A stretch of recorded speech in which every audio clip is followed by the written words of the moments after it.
The central range, or cordillera, of the northern Andes is one of the least hospitable regions of Peru. It's a fitting home for the condor, or the Andean spectacled bear, but not, one would think, for humans. Yet around 700 AD, a culture is beginning to coalesce on both sides of the cordillera. They will be known as the Chachapoya, and the land they inhabit will be called Chachapoyas. With stubborn determination, they terrace the steep hillsides for their crops. They become great builders and thrive for nearly 800 years as gatekeepers of the low Andean passes on the trade routes between the Pacific coastal deserts to the west and the Amazon basin to the east.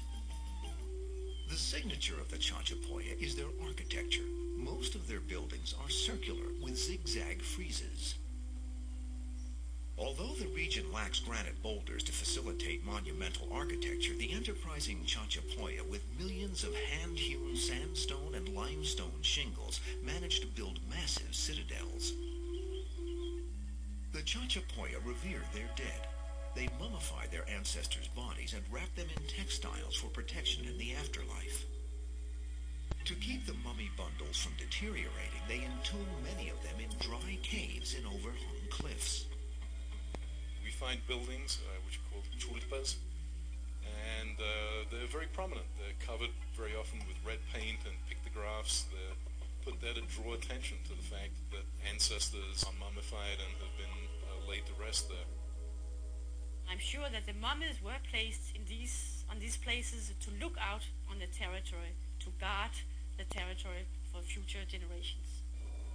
Well, it's self-evident that the Chachapoya, in addition to being very talented engineers, were incredibly courageous in the construction of their funerary monuments. They must have either climbed up, used scaffolding, or even quite probably sort of rappelled down from above using ropes. To make the afterlife comfortable for the ancestors in the tombs, useful objects such as bowls, drinking gourds, and baskets are placed next to them. In accordance with the social status of the deceased, some are adorned with jewelry, perhaps even gold. The dead were treated almost as if they were alive in many ways.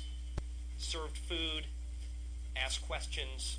I would imagine they would even be removed. They would perhaps actually be available for consultation in the village.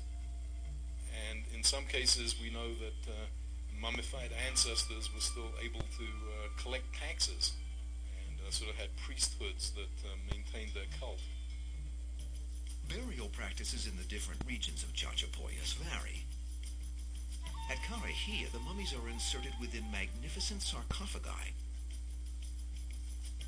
At Lepetaca and Diablo Huasi, multi-storied funerary complexes with doors and windows are constructed for actual display of the mummies. It was an incredible outlay of energy and to some extent a daunting prospect just to take part in one of these projects. How they did it without losing half their people, I don't know.